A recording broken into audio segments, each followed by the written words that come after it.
What is going on, LBHT crew? B, happy birthday. Thank you, appreciate it.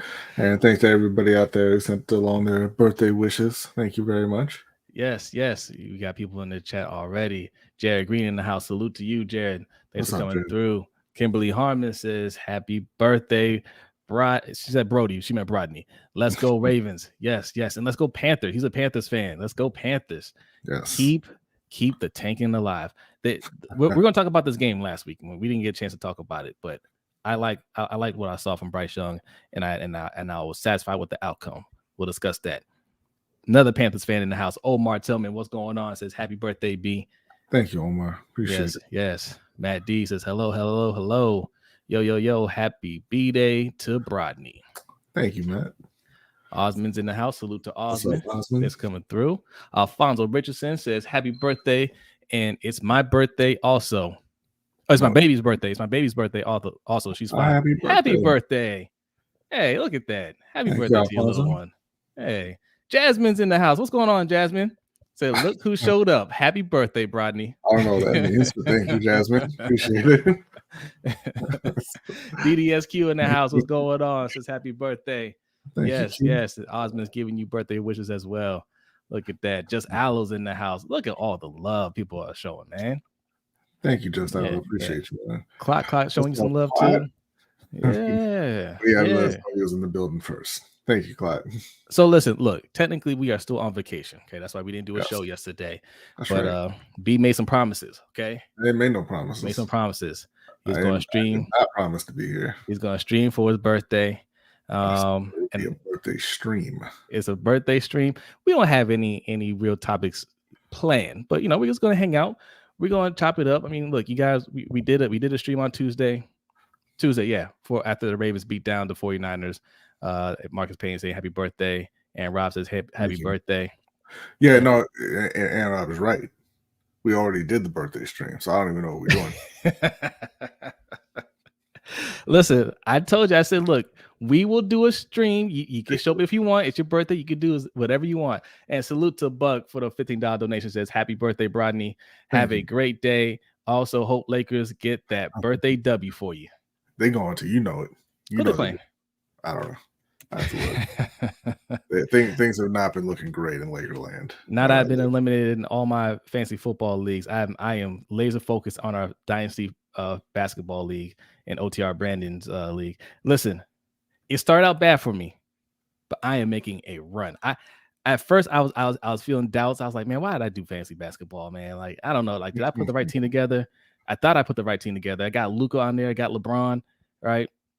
But now I'm gonna win it all. I'm gonna win it all. I lost like 3 in a row, right? And I was like, man, like, what's going on? What happened was, it happens in fantasy football too, right? You're scoring a lot of points. You score the most points in the league, but it just so happens that week somebody else scores more than you, right? So that's where we're at now. I'm scoring the most points in the league, or second most, So the pendulum's swinging the other way. Okay, I'm getting those dubs. All right. I'm over 500 now. All right. I think I'm going to win again this week. So let's go. And then it appears the Lakers are playing the Hornets. So that's an easy win. Yeah. That's the type of game you want on your birthday. A game that they're going to win. What's going on, Hendo? Says, good evening. Happy birthday, B. Thank you. Salute to you. I sent you a link to it as well. I'm not putting you on the spot or anything. Just letting you know. Link is there. Okay, the whole Rondo crew has links. More than welcome to join. All right. We're not talking about anything, man. Big Reg, what's going on? Salute to you. Yes, says happy birthday. Bazel showing you birthday love as well. Yes, indeed. Yeah, man. But look, we talked about the one topic to discuss. What's that? But we waiting on somebody to show up to hear about Blue Eye Samurai. Okay. All right. Look. Oh, there she is. What's going on, Yolanda? How you doing? Yolanda? Good evening, gentlemen. Happy birthday, Brodny. Thank you. Yay. How's everyone doing? Doing well. How was your holidays? Very nice. Very, very nice, especially because the Ravens got the huge win on Christmas night. So Yes. I'd like to call it a statement game. Is that safe to say, gang? Is that safe? Oh, to yes. say? Okay. Absolutely. Okay. And our older brother, and shout out to our brother Al, he's a diehard, lifelong 49ers fan. We were watching the game together, and my son was rubbing it in. My older son was rubbing it in. Yeah. Okay. Hey, shout out to Hendo, man, for a $25 donation. Says, happy birthday, Brodny. Thank you. Get Jose some cookies. Yes, last year I got a lot of cookie donations, and it went to good use. I love chocolate chip cookies. Ooh. Right. Yes. Of the vegan variety? No. Just However, thought however, there is a spot in Baltimore, Insomnia Cookie. They sell vegan cookies that tastes just a little bit less like sand. No, you cannot tell the difference. And my man Sterling, if he shows up in the chat, he tries to deny it, but I gave him a chocolate chip cookie one day, and he looked at me like, "No, this is not vegan." I said, he "Yes, didn't it even is." know the difference. He's like, "This is not vegan." I was like, "This is 100% vegan. They are very good. Insomnia Cookie is very good. If you're looking for a vegan cookie, that's the spot." But they do seasonal stuff too. Like they had like a red velvet, like white chocolate one. That was also vegan as well. It's a lie. It's not even a thing. It's nothing. Ronnie, you're in rare form today on your 21st birthday, huh? I'm just saying, what is red velvet? It's nothing. Oh, okay. Yeah. You've had them before, DDSQ? I wonder if did they have them down in Tampa? It must be a chain. I know they got them all over downtown. That's the only place I've seen them. Downtown Baltimore and like Towson area, which is like Baltimore County. Yeah. Osman says, "Hey, Brodny, I'm celebrating your birthday with a large slice of Trini fruit cake." Oh, okay. Raven Ron says, "Happy birthday." Happy birthday. Kimberly wants to know what's your plans for your birthday, B. Well, at this point, it appears to be this stream, and then probably going to bed because I do have to work tomorrow. But they did give you the day off, though. They did indeed. Yeah. I was going to start the stream earlier, but I was like, I'll let you just relax for a little bit. You know, I've been cracking the whip lately, Yolanda. We've been doing some Ring Kings streams. Ridiculous. We did it was 7:30 in the morning. Yeah. I saw that I came into the chat for the other one, the LBHT stream. We went right afterwards. Yeah. Oh, okay. So I gave them, listen, okay, this is how it started. Last week, we had to do a live stream for this big heavyweight fight card over in Saudi Arabia, right? Now, Saturday afternoon. B decided, I'm still on vacation. I want to do it. Cool, no problem. OTR Mike said, let's go. Let's do it. Cool. We do the stream. During the stream, Mikey brings up this fight on Tuesday morning. Monster Inoue, one of the best fighters in the world. He's a Japanese fighter, fights mainly in Japan, right? Now, the thing about Japan is over there, they do their fights on Tuesday night, which is Tuesday morning over here, right? So that's typically when his fights take place.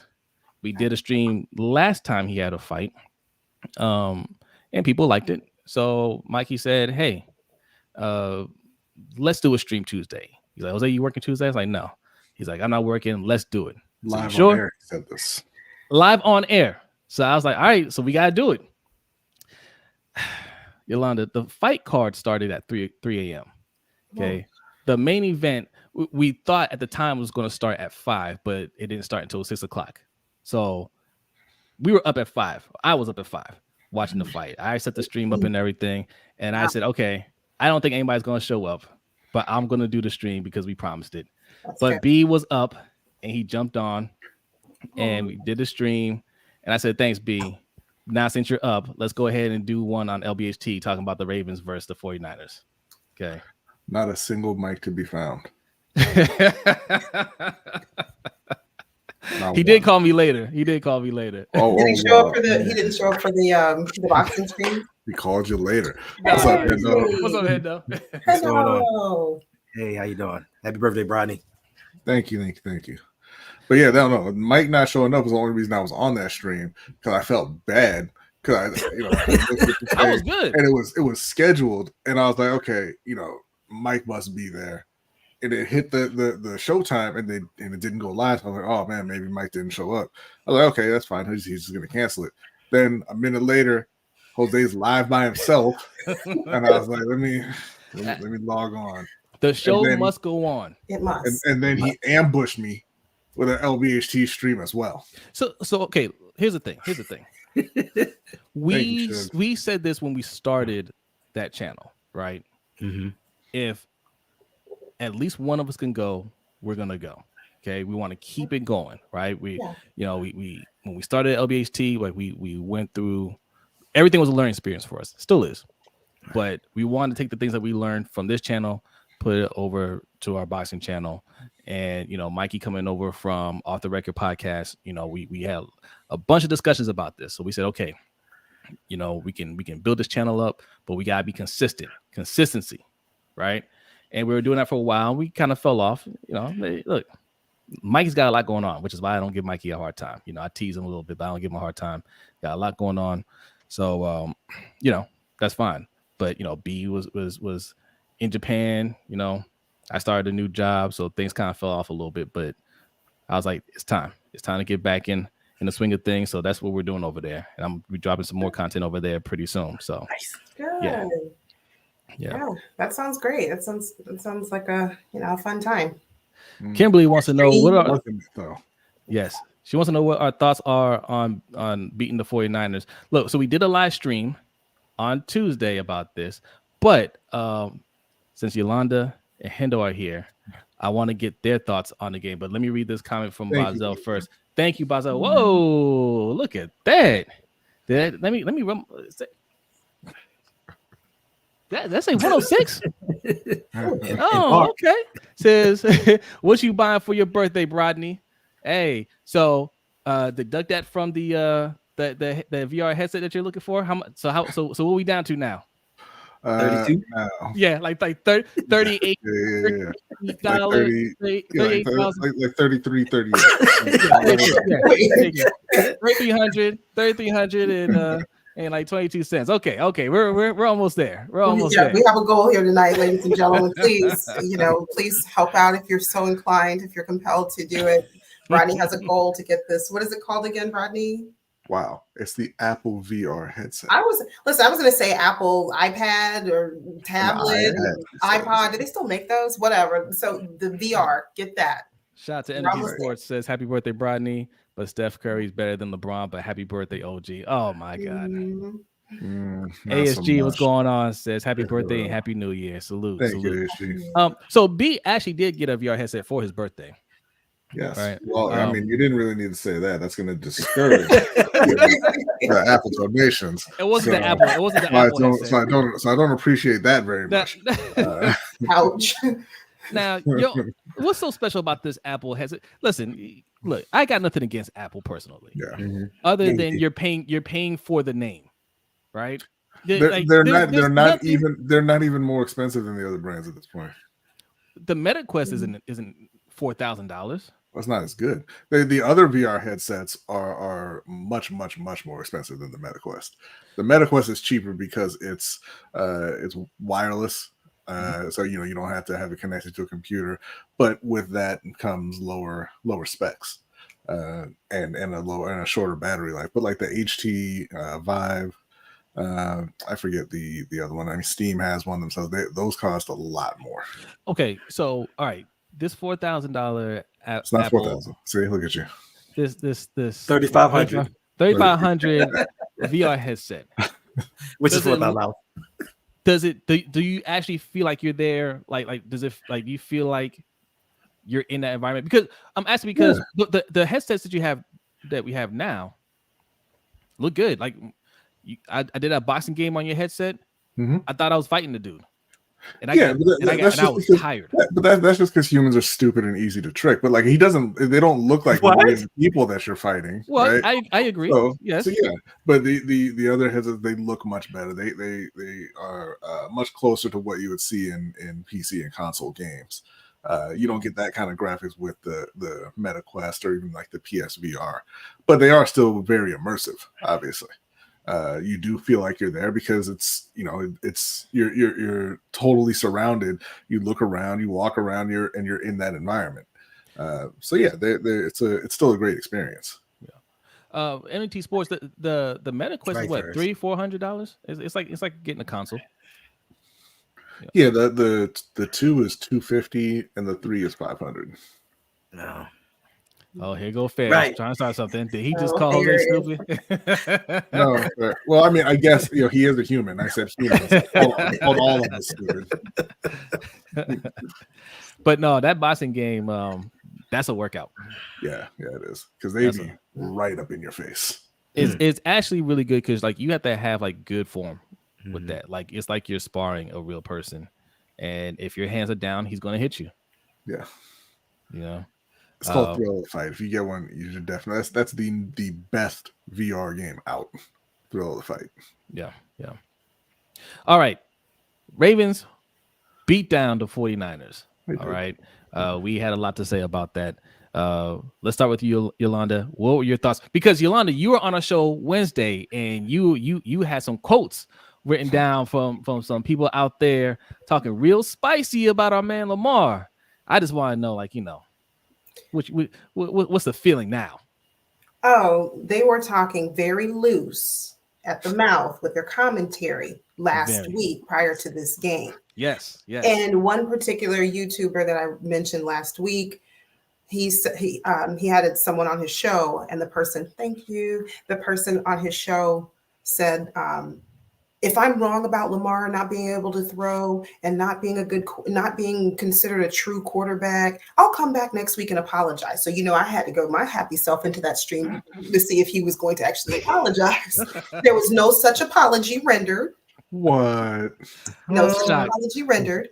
It was more of, I wasn't saying that he couldn't throw. That wasn't the essence of what I was trying to say. I was saying that he's working on it. Wait, Yolanda, I have to interrupt real quick. Let me intervene real quick because this donation that came in is actually for you. It says, for Yolanda B being so amazing. Let me tell you something, Clinton. Clinton is smitten. Clinton is shooting his shot.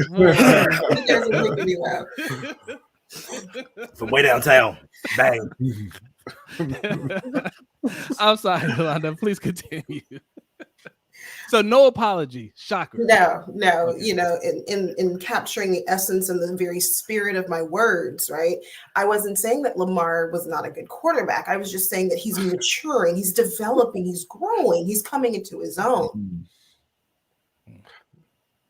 So anyway. He's coming to his own in year 6. He's coming to his own. And like you said, it was. What about Brock Purdy though? It was a statement game made by Brock Purdy. Good question, Jose. So the same commentator or YouTuber said, Brock Purdy is our guy. If you had to choose Brock Purdy and you had to take Brock Purdy over Lamar, who are you taking? Because I really want to know your thoughts. And so the gentleman said, Brock Purdy. Absolutely, Brock Purdy. That was before.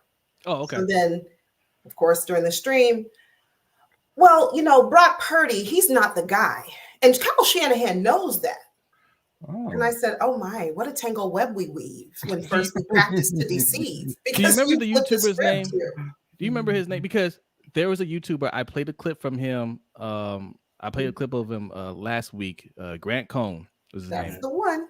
That was him? Oh, okay. So maybe play it again because I enjoy sharing this. Let me see if I can find it here. Oh, here it is. You're gonna say it.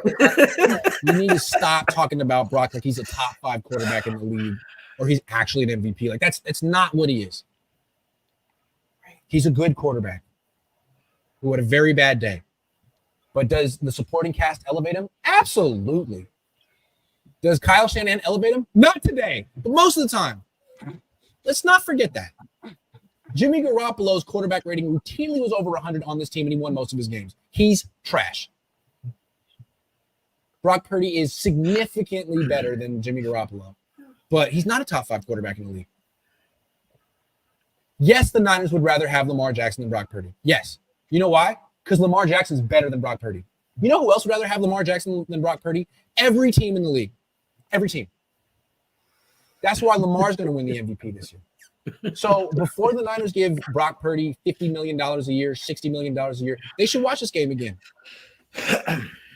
They will. Because it's rare for the 49ers to face a team that can actually match up with their supporting cast. But this is one of those teams. Yeah. So he sang a totally different tune when he had his father on the show. I wasn't going to say it, but yeah. So he had his father as a guest on the show, and his father was the one who had a lot to say.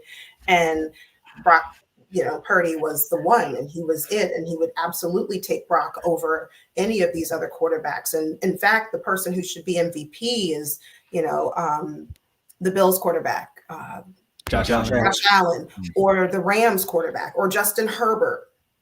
Well, they have a completely different tune now, because I saw he did that one right after the game, and then he went live like 2 or 3 days afterwards and with his dad on, and they're just like, Lamar's way better than Brock, right? and salute to them for having the courage to pivot on their opinion like that, to because most people will double down and say, oh, it's just a bad game. Oh, he got lucky. Or they're just like, listen, I don't need to see any more from Lamar Jackson to know he's the best quarterback in the league. That's pretty much what they're saying.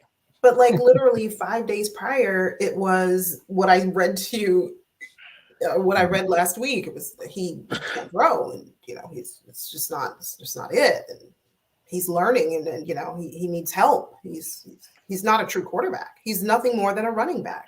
He's a Deebo Samuel at best. Yeah. They don't think that anymore. No. Well, it was nice for Baltimore to fly cross country and show them the light, I guess, because they clearly had not watched many Ravens games, and you're just kind of going off of what you hear about Lamar, and that's what you hear a lot. Thank you, Alex. Appreciate it, man. But yeah, Brock Purdy, not a top 5 quarterback, not a top 10 quarterback. I think it's going to be difficult. Thank you, Chocolate. Difficult to really honestly rate him until you see him without that supporting cast. Oh, wait, we have seen him without it, right? They 4 games this year, and he has 9 interceptions in those 4 games. So, I mean, I'm going to say, everybody's like, oh, he's good. He's just, obviously he's been propped up. I don't really think he's that good. I really don't. I think if you take him out of San Francisco and just drop him somewhere else that doesn't have that kind of supporting cast, he would have lost his job already. Yeah, I often thought about that too, Brodny. I said, how would Brock Purdy have done on the Ravens squad last year, the year before, where we had, and Coach, if you're in here, I promise this is no shade to Prochet, but when we had the team of, Prochet was starting when he was when he was the starter, Devin Duvernay. Yeah. Look, go ahead, Hendo. Let's get your thoughts on this.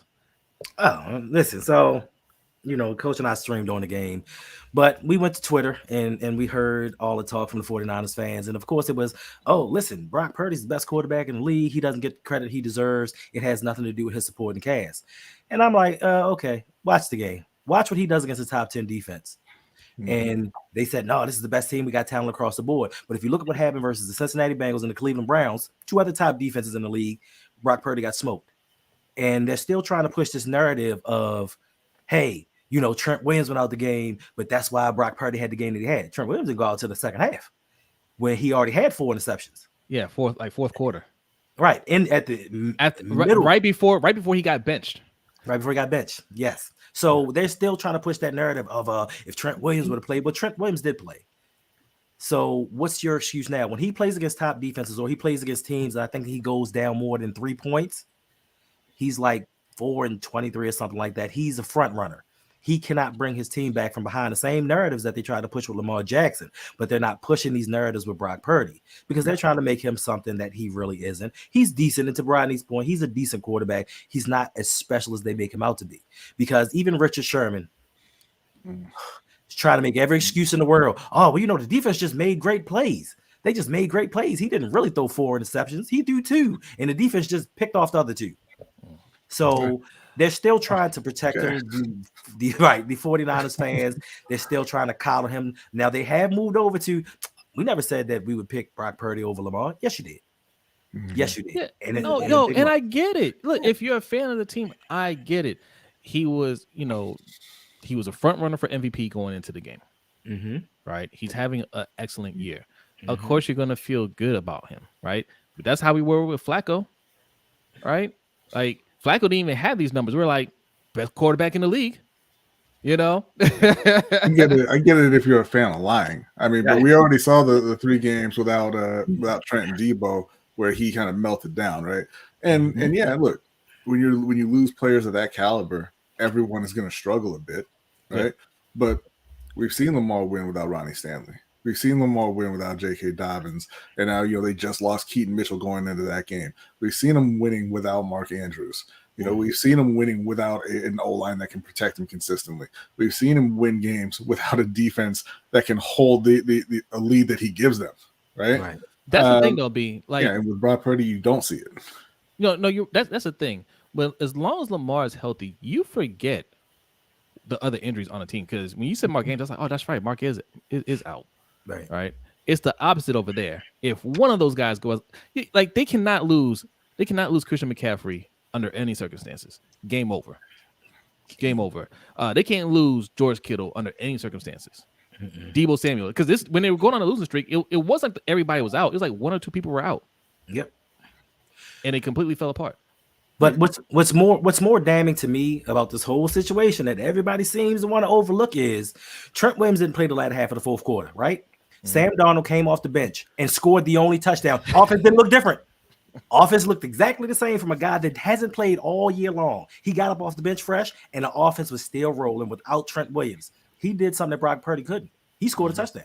That's So a top 5 pick right there. I'm just saying, Carolina Panther legend. I'm just saying. There you go. Speaking of the Panthers, Bryce Young had arguably his best game of the season. Turnover free, right? He didn't have a turnover. Right. 300 yards, 2 touchdowns, no interceptions. They still lost a close one. It's not the time to be mad, okay? Like that extra win is only going to, threaten to knock you down, a pick. Okay, you don't want to do that. I think that's the best scenario where your quarterback showed that he can play this game. You still secure that number 1 pick in the second round. Listen, it sounds funny. It sounds funny, but I think we've seen over the last few years, teams coveted that pick, right? Because talent always has been dropping. More and more talent's coming out now, and talent falls, and teams want to trade back up, or trade back to that second pick because I can drop a few spots, get this guy, pick up some more picks. That's a very good place to be. And if you see talent dropping and you want to move into the first round, it won't be anything to move up to like 25, 26, something like that, and get those guys. So like you essentially have a first round pick. It's a low first round pick, but you have one. Yeah, I mean, look, they are, they're not locked into that pick yet. No. Bucks, Arizona Cardinals are also fighting hard for that one. Thank you, Rock. But yeah, no, that is the kind of game that you want to see out of Carolina. You want to see the progress from Bryce and the offense in general. Now that Frank is gone, but yeah, I mean, it's fine to see them fall short and not actually get the win because those wins don't carry over. And people always act like I'm very negative when I say that Carolina should tank, even though they've won 5 games the last 6 years or some nonsense like that. But last season they went on that run. Sam Darnold, like Hendo mentioned, Panthers legend Sam Darnold went 4-2 as a starter, and what happened? Thank you, Ferris. Shout out to Ferris. Ferris says, damn, I guess that man Cameron Newton was onto something. Also, Lamar being 6-0 against top 5 scoring defenses is something so ridiculous that it had to be real. Yeah. Good point. Yeah. But yeah, no, when Sam Darnold came in and Steve Wilkes took over and they won all those games at the end of the season, everybody got so happy. And what happened? You ended up picking 9th. And you traded DJ Moore 2 firsts and a second to get Bryce Young, right? You lose some of them absolutely meaningless games, and maybe you just pick Bryce Young and you still got DJ Moore. Yeah. I don't know. and then you're picking Marvin Harrison Jr. this year, or the top left tackle in the draft this year, something like that. Whatever. I mean, who knows, right? The possibilities are endless. Well, the Christian McCaffrey thing is the most infuriating, right? Like DJ Moore and Christian McCaffrey should both still be here. Like you didn't need to trade them away. It was just to me, Christian's not the most infuriating. Okay, because I was fine with them trading Christian McCaffrey. They were going into a rebuild, and I felt like Christian deserved a chance to go somewhere else and try to win. Because running back is not a position where you can change the fortune of your franchise, right? He had 1,000 yards rushing and 1,000 yards receiving in the same season, and they won 5 games. But I think doesn't have that effect. Had they gone a route that we've been talking about, drafting Justin Fields, or even just sticking with Cam early on later. Sure, but at that point, those guys were gone. Baker Mayfield and Sam Darnold and whatnot. So I didn't have a problem with them trading Christian. You'd like to get a first round pick if you can, but it's whatever.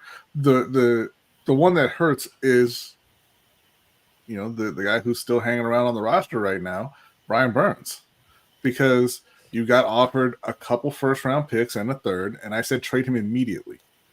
As soon as they say 2 first, you don't even wait for them to finish that sentence with the third round pick. You say deal, because he's not worth 2 first round picks.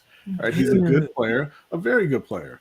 He's a young player. He's coming into his prime, but he's not worth 2 first round picks. But okay, you said no. You said no. That's fine. You want to keep him. Say, hey, he's coming into his prime. He's going to be one of the top edge rushers in the league. We want to keep him. Let's get him locked up. Wait a minute. No, we're not. We're not going to pay him. And now he had a bad year.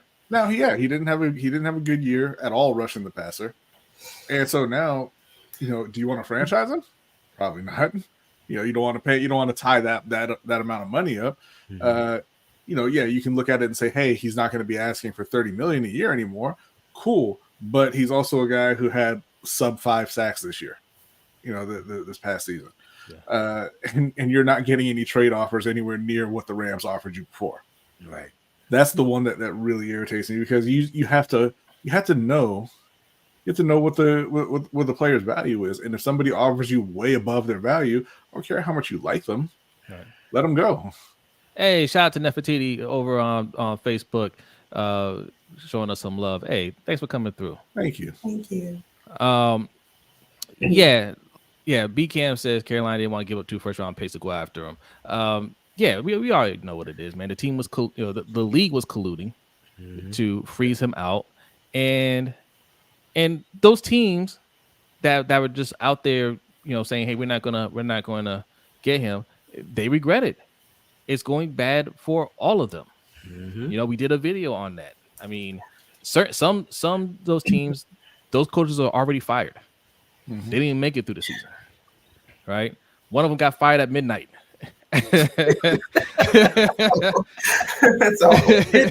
One of them, the owner woke up in a cold sweat and said, hey, man, I got to get you. You got to go now. You in the GM. Got to leave now.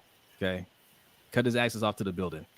All right. That's how bad it's going. And we anticipate a few more firings or coaching changes at the end of the season, all because teams were just like, nah, we don't need Lamar. We like our guys.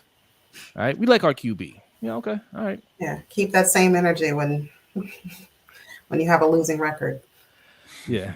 ASG says, hot take, Jerry Jones would have gone after Lamar if he wasn't obsessed with Dak instead of colluding.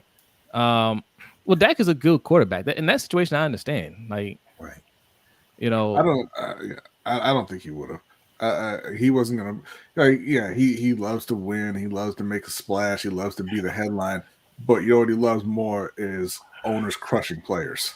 Yes, he wasn't going to turn. He wasn't going to turn on the rest of the owners and empower players. Well, they love that, but they also love stabbing each other in the back too. But he'll stab another owner in the back, no question.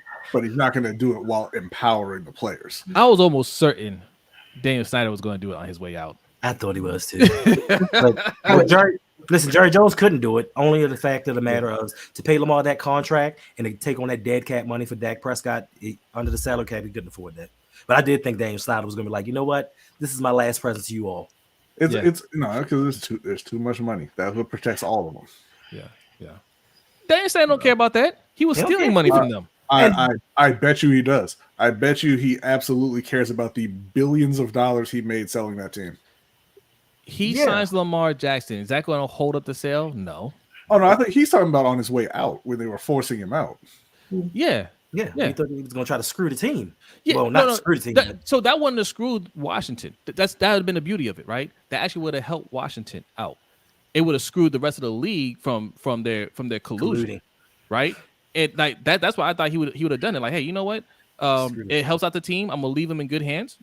You know, the new owner, they can't put it on the new owner, so it's not like they're gonna, everybody gonna be looking at him funny. Like it wasn't him, it was me, right? And they can't do anything to stop me because then they'll be admitting to collusion. Colluding. No, I'm quite sure that they would have found a way to stop it.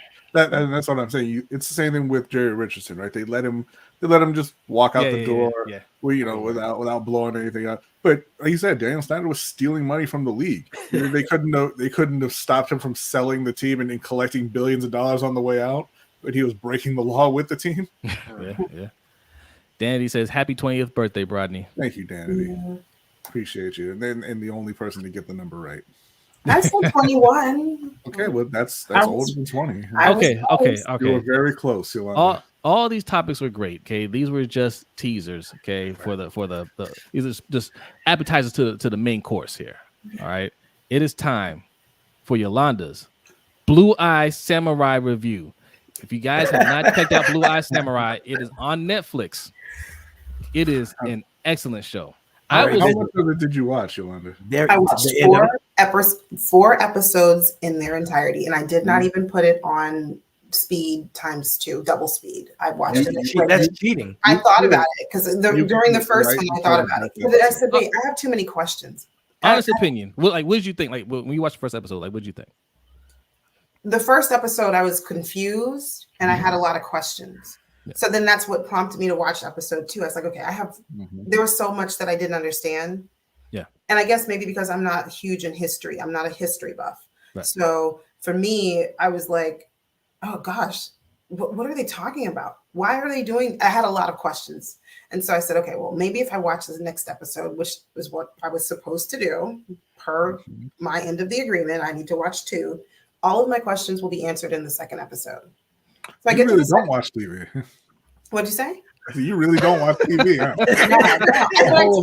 All of my questions will be answered in episode 2. Yeah, like that was a struggle. First, it was a struggle to even get Netflix, right? It took me I think a day before I really convinced myself that, okay, first I asked Brodny, I said, do they give a free trial? Because why am I going to pay for a subscription and I don't watch television? So like Brodny's like, oh, you can get a free trial, 7-day trial. It's like, oh, perfect score. Let me get this free trial. There was no free trial. So I'm like, okay, what's the cheapest option? What? It's like $7 or something like that, right? It is $6.95. And I was like, ooh, okay, whatever. Very affordable. All right. Okay. I'm going to be a woman of my word. I'm going to sign up for Netflix long enough to watch the 2 episodes. It was very gory. I don't like violence. Okay. I don't like bloodshed. I don't like any of that. So that to me is a huge no. Went right back to that 49ers channel though, didn't you? You didn't go over there for rainbows. But you know what? I was very, very, and something that I have to work on. So, we all have strengths, weaknesses. Okay, mine is I'm not the most diplomatic. What comes up is going 9 times out of 10 come out. I shoot it straight from the hip. And so I was proud of myself because the commentary that I left in the chat, I thought was very, very proper. It was politically correct. I could have said more, but I didn't. So anyway, but yeah, going back to Blue Eye Samurai. Thank you, Big Reg. Appreciate it. Before you, okay, so you can give your review, but just Aloe, I just want to say, he says the title alone is a turnoff. That was my thing. That's why I protested watching it initially, because I was just like, I'm not going through another Last Samurai type of show, right? Last Samurai starring Tom Cruise, right? I was like, I don't want any white savior type show, right? Like where the lead character is a white character. But this is you'll be surprised. Yes, Very You'll be good. surprised. Very If good. that's Okay. if that's your hang up, like, okay, I'm not interested in watching this because for fear of like, okay, like you said, I don't want another Tom Cruise as the hero here. It's not that. Certainly is not. But it's a whole lot of other stuff that it is, which like I said, it left me with a lot of questions. So the first episode, I was intrigued a little, but I had so many questions and I'm like, there's a reason why Brodny asked me to watch 2 episodes. So I'm figuring in my mind, if I watch the second episode, at least 80% of my questions will be answered. That was not true. So that led me to watch episode number 3. And then when I got to episode number 3, even though I was trying to close my eyes, really not listen to the violence and the goriness and all of that, because there is quite a bit of it. And I do mean quite a bit. I realized what the storyline was, because like I said, episode 1, I was confused. And then number 2, it started answering some of the questions, but the way this show or series is designed, it leads you to want to watch the next one because you want to know what's going to happen. That was an accident. On, You typed that? Who's that from? That wasn't from anybody. That was an accident. Okay. To put one in now. I'm sorry. Oh, okay. Okay. Good. But my thoughts on the show. Is it a show, a series? What is the proper term? Yeah, a show. Okay. They're called shows, Yolanda. I don't know. Come on, man. Listen. Come on. I don't know if I asked you, was it a movie? Thank you, Yolanda. Thank you. I asked you, Brodny, is it a movie? And you're like, no, it's a series. So now I get, hammered because I call it a show and it's a series. Anyway, moving on. Series are shows. Okay. Okay, whatever. A collection of shows. Okay. So my thoughts on the show, series, whatever. I think that if you can bypass the graphic nature of the show, which I don't know that I can, it's interesting. And I think for me, I want to know what happened at the end, but I don't want to watch the rest. I just want to know. You want to watch the next episode. Okay. Before the best episode. Yeah. I couldn't deal with when I don't want to give away anything because I want people to watch it. What happened to the little girl in episode 4 broke my heart. I'll say that. I did not like it. I did not like that at all. And I had to rewind it. Okay. Because I didn't, like I said, when she hugged her, I didn't know what she was doing. And then I remembered I said, oh, I know what she's doing. Mm-hmm. Oh my gosh. So I didn't like it. Danny says she loves your hair, Yolanda. Oh, Danny, thank you. And Chocolate Lady Cap. It's not anime. It's an animated series. It's an animated show, but it's not anime. Oh, I thought it was a cartoon. Yeah, same thing. That's what animated means. Okay, well, that's what it is. Animation. Yeah. Okay, well, it's a fancy word. You guys are using fancy terminology here, okay? They're using sophisticated terminology to say a cartoon. we can from now on call Scooby-Doo an animated series. Animation is just grown-up cartoons. Yes. It's a grown-up cartoon. It's definitely for grown-ups. Now, that part broke your heart. I implore you to watch episode 5. I don't know. And if you don't watch, if you stop at episode 5, I think fine. You don't want to watch anymore after that, fine. But you've come that far. You have to watch episode 5. You got Netflix for a whole month, Yolanda. Let me say this. I want my $6.95. It brings it kind of wraps up what you were just talking about. Right, it concludes that part of it. You saw how that episode ended. It concludes that part of it, but also there's a flashback that is very good that talks about her past. It's very good. I think you'll like it. I didn't even know she was a she. Until episode 1, or like later in episode 1 or 2, where I can't remember. I did not know that she was a she. Yeah, you're right. Yeah. And no one knew that she was a she. Yep. That's right. Okay. So, like I said, I had a lot of questions. I was like, okay, is this a young man? I was thinking of that too in the first episode. I was just like, okay, that's a woman's voice. It's a woman's voice, but in a man's body. I'm like, I had a lot of questions. Just watch the show. Yeah. If you can, I'll say this to the audience and everybody out there. If you can handle a gory, graphic, violent. They can. They can. It's only you. Can. If that's okay. It's only you. No, it's not. In the chat, if you don't like violence and goriness and bloodshed, let me know. They're It's all not just- football This is fans. yeah. They're It's all violence. football fans. I'm a football fan. I still don't like gory. You like Yeah, different type of violence as long as it's on the Right. field. Yeah, Or Yeah, verbal. yeah, yeah. yeah. I can handle the verbal Yeah. violence. Oh, that was a tongue twister. But yeah, I can handle that. But the rest of it, ooh, it was a lot. But Hendo, have you watched the show? Most definitely. I love it. Okay. oh, great. Tell me what happened. at the I end. will not. You will have to No, watch it yourself. All right.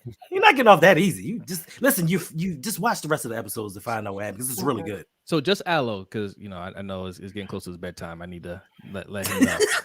Just Aloe.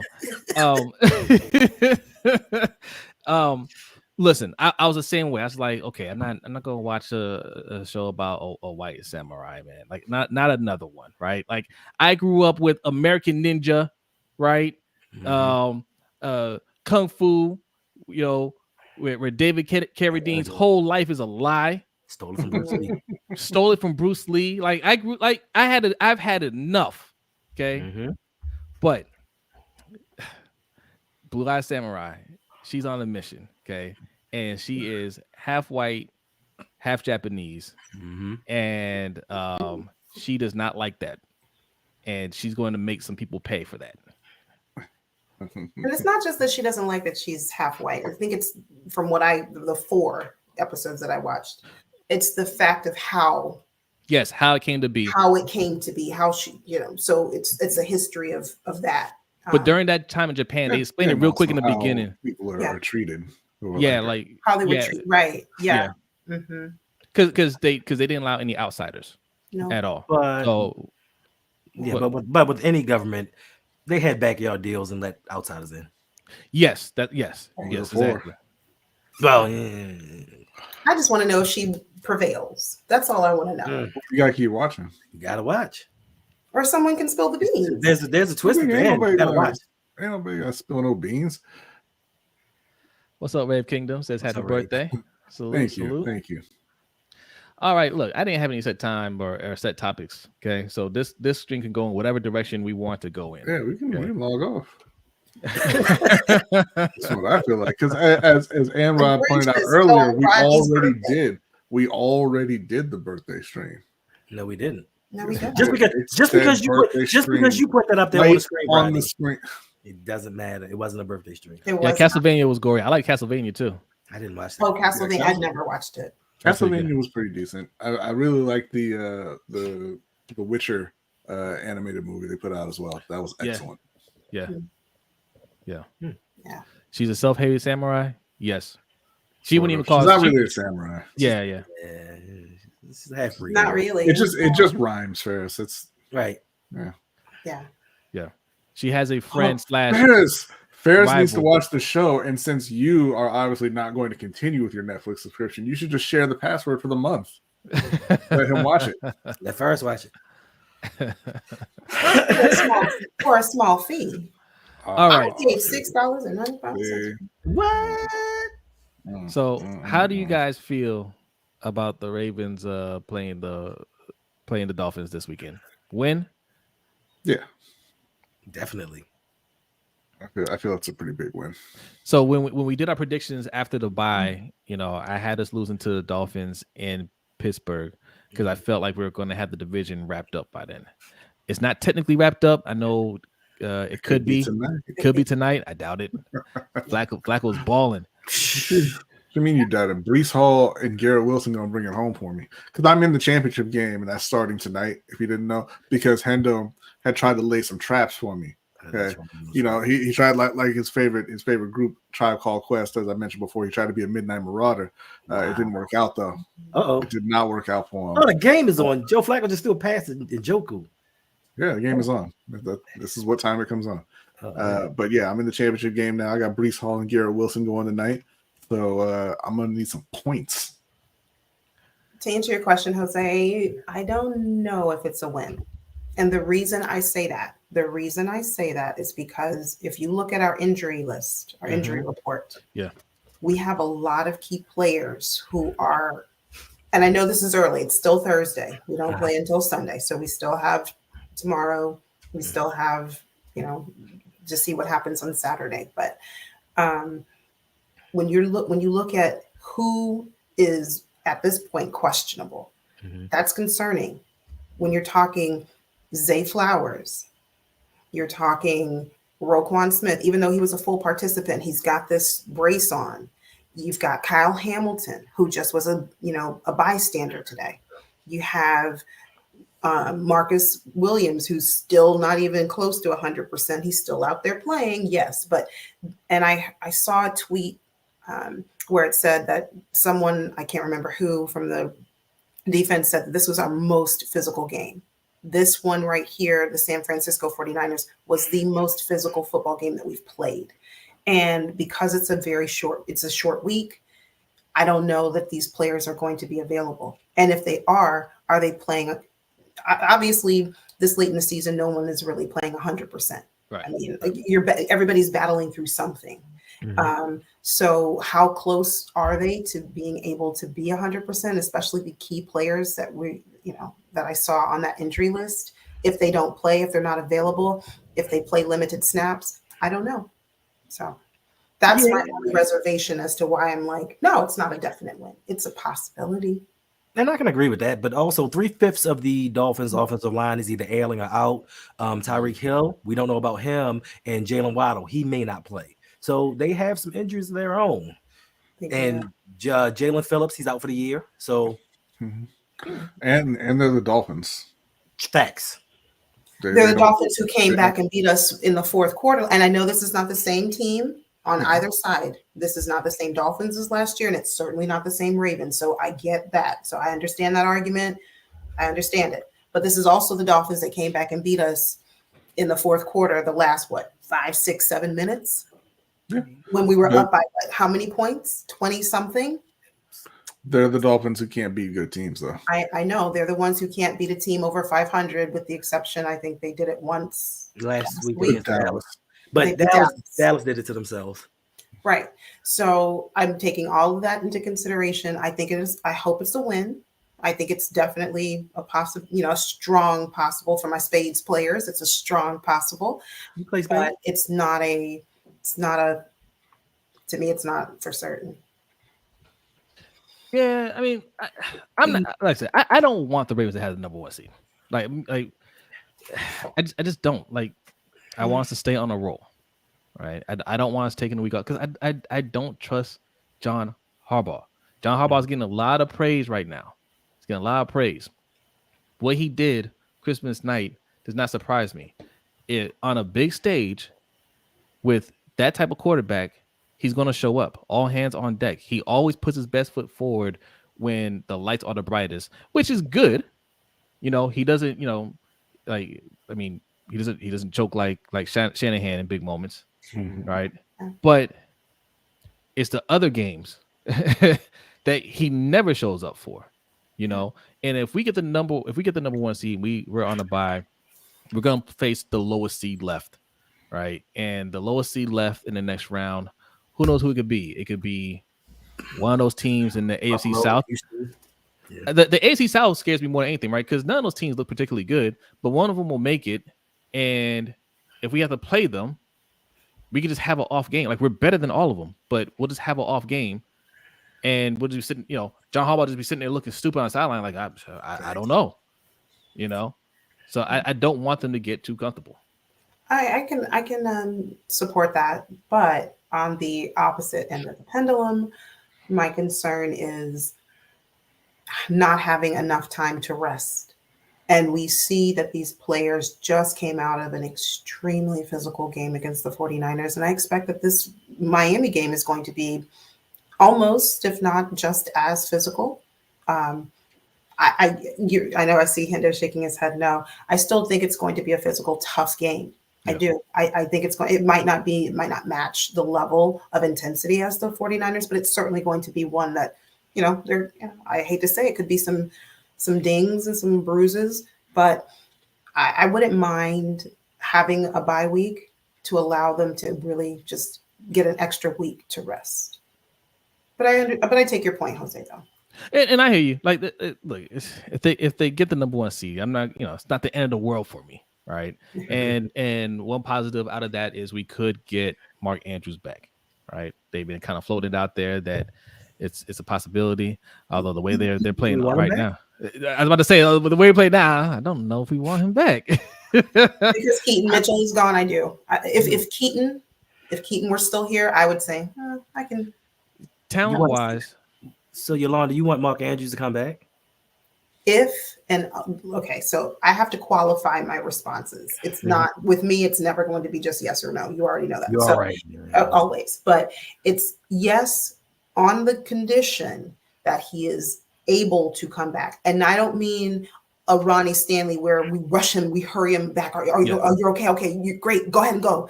I don't mean that. And then we risk re-injury. That's not what I mean. And I don't know what kind of medical independent doctors he's going to need outside of just the Ravens doctors, because maybe sometimes they're not all that trustworthy. But if he is truly medically cleared and there's no risk of re-injury and he's able to really go, why not have him back? Because we can find anybody to drop touchdowns and passes in the playoffs. And we can also find in Mark Andrews, Lamar Jackson's security blanket. Not in the playoffs. He hasn't proven that. But neither has Lamar proven that he can win the playoffs other than the one that he has. So this is going to be a learning experience. This is going to be a learning experience for everyone. I mean, 2019, he had 519 yards of total offense. That loss wasn't on him. I didn't say it was, but it's still a loss at the end of the day. He still has to wear it no matter if he contributed 1%, 10%, or 100. Right. So you mean the way that we started off the game with the interception going off of Mark Andrews' fingertips? That game. That's the one. But my point still remains. If Mark Andrews is able to play, and by that I mean what I just said, if he's truly able to play and Lamar is trusting in him because we don't have Keaton Mitchell, yeah, sure. Because somebody said, and I don't remember who, we don't even really have a true number one wide receiver right now. Who is it? True. Yeah, no, you're right. Who? I mean, put it in the chat. Let us know if you're watching this on replay. Let us know. Please leave a comment. Let us know who you think the number one wide receiver is today for the Baltimore Ravens. It's Zay, but I think it works for us because they don't know who to double. They don't know who they have to put anybody on, and I think that kind of unfortunately works to our advantage that we don't have that one dependable guy. Now, it hasn't shot us in the foot just yet, but teams just don't know who to double. Like they're like, who do we go? Because each and every week it's going to be somebody different getting the ball. I disagree because the what I see is the teams don't know who to double, who to cover because of Lamar Jackson. They don't know what's about to happen. Is he about to run? Is he about to pass? What is he about to do? So there's always a hint of confusion on the defense because of Lamar Jackson. That's what I think it is. If we were to get a true number one wide receiver, a Tyreek Hill, DeAndre Hopkins, whoever, a big star, DK Metcalf, if we were to have one of them, heck, two of them sounds really nice now that I say it. But if we have one or two of them, I still think the Lamar Jackson, the threat of him would still be there. But what about listen, Odell Beckham? Like he's getting paid $15 million, and we've been saving him. We've been saving him for the playoffs because there's no way you're gonna pay a wide receiver $18 million, up to $18 million, and only play 18, 20 snaps a game. It's no way. You got to be saving for the playoffs. No, absolutely. I disagree again. You don't think they save him? No. Here's my point with that. So you said a couple of things that you said in your statement I have to take issue with. The first thing you said was we're not paying him $18 million in essence to not be a true number one wide receiver. That's a blooper on the part of the Ravens organization for mishandling that. That's mismanagement. That has nothing to do with whether or not this person is a true number one wide receiver. That has nothing to do with it. That's the front office and their business. But EDC told me otherwise. And EDC they trust now. And that's totally fine. And if they decide they want to spend their coins that way, that does not translate to on the field. This is our number one receiver. So, and then you mentioned Zay Flowers. He's a rookie. I saw someone say the other day, it said, Justin Jefferson was the number one rookie. I'm reading too much on social media. Chase is the number one rookie. It said Lamar is doing amazing things with a washed wide receiver in OBJ and a rookie. He is. That's what the tweet was. And Nelson Aguilar. Yeah, the tweet didn't mention Aguilar. He just said, he's doing the most with a washed wide receiver and a rookie. So okay, I'll say this. He's not washed, but I don't think he is either. I get your point. I get your point, though. He's not a number one. I think no, we don't have like what anybody would consider like a true number one wide receiver. We clearly don't have like a star wide receiver, but Odell doesn't suck. No. Obviously, Zay Flowers doesn't suck, and Aguilar doesn't suck, right? Aguilar is actually in an ideal position for him, where he can just be that third or fourth option, and like what happened in the 49ers game, like teams just defense will just forget about him sometimes, and he has speed. He'll make those wide open catches most of the time. Most of the time. And like Odell, Aguilar, like those type of players, they have enough experience to know when to help their quarterback, right? Mm-hmm. So a play is broken, they see Lamar scrambling around, they know to come back to the ball, right? We didn't have that in the past. This is the first year we actually had receivers that could actually do that, so that does help. And Mark Andrews being out also helps Lamar to look around the field and not just focus on Mark Andrews, who freelances a lot. That's kind of why I'm just like, I don't know if I want him back right now, not 100%. And he doesn't run the play properly a lot of times, right? Isaiah Likely is doing fine. I'm not saying he's better than Mark Andrews. I don't think he's better than Mark Andrews, but the offense, he plays his role. The offense looks like it's more in sync right now. And I'm not saying anything about long-term Mark Andrews, shouldn't be on a team or anything like that. I'm just saying right now, not 100%. When he's 100%, okay, you can let him freelance because he'll come down with the ball, right? Mm-hmm. And he's a physical guy, so you kind of just let him do his thing. But I don't want you going out there and messing up the flow and you can't deliver on your end. Point taken. I think my only, question would be, well, if Mark Andrews is available and he does come back and he's able to play and he's ready to go, how does that work? Like, who gets a reduced workload? Isaiah Likely. He's not very good. He's had a couple of decent games. He's playing a couple of decent games. Yeah. But listen, before the last few weeks, we are on the Ravens Roundup every week, every Monday. Before the last few weeks, every single week it was get Isaiah Likely the hell off my field. That was every single week. He can't do anything. He can't block. He can't catch. This guy's a waste of space. And look, he's had a couple of decent games. Yeah, he's doing better. Yeah. And now, now it's time for him to go back to the bench and let their real starting tight end come out and play. Let's hard on the call. Huh? So look, I can look. I'm not as harsh on Likely. He's been playing solid. He's made some good. I mean, he made a clutch catch against the Jaguars, right? He even had a nice long play against the 49ers. He can do things a little differently than Mark Andrews. Obviously, Mark Andrews after the catch doesn't do a whole lot, right? Isaiah Likely, he just moves better, right? But no, he's not Mark Andrews. If Mark Andrews is playing, then he gets the snaps to B's point. But like I said, I like what Isaiah Likely does in his role, and he stepped up since from last year and earlier this year. So, but like I said, if Mark Andrews is going, then that's what it is, and Mark Andrews just better play well. Yeah. Yeah, I guess Brodny, I was asking what wide receiver is going to have a reduction in workload. Oh, receiver. Receiver card. Because if we bring Lamar's security blanket back, and that was a question, and I have a question. So I heard that Lamar has, I don't want to say issues or difficulty reading the field, or someone said, and I'm paraphrasing, but it was something to that extent. Like he's so used to having Mark Andrews that the time it takes him to read the field and survey, it's too long, or he should do a better job at it. And I'm like, I don't know that I agree with that. But it's because they were saying that because he's always instinctively looking for Mark Andrews, and now he doesn't have that. He's forced to, look at what other options are available to him, what other receivers and tight ends or what have you.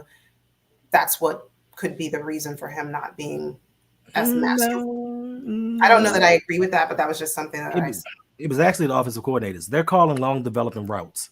Yeah. So if you got to sit back and wait for your wide receivers to get 20 yards down the field to make an end cut, to make a breaking route, to go out, whatever they need to do, if you're waiting for that, of course it's going to take longer. And I think now that Mark Andrews has been out, it's shown Lamar in a different light that, hey, I can go from read 1, read 2 to read 3. And even he had to say it during a press conference with the Ravens. Like, I think he just got so fed up. He just was like, yeah, I'll get it to him if the routes don't take as long. And after that game, things changed a little bit. And they went from Greg Roman to Todd Monken. And they all have these long developing routes. So, of course, it's going to look like Lamar doesn't know where to go with the ball. He's still waiting for his wide receivers to get to their break. So, yeah. So, look. I think to answer Yolanda's question, none of the wide receivers are going to have to step back because none of the wide receivers have a big role to begin with.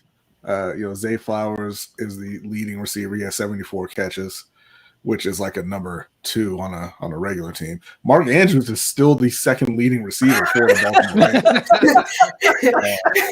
So there's not going to be anybody who can take a step back if he comes back. He's going to slide right back into that spot as their top receiver. That is amazing. But I think for what we're running in this offense, it's fine. Like we have wide receivers that they're fine. Like, hey, 1 week I may not have a catch.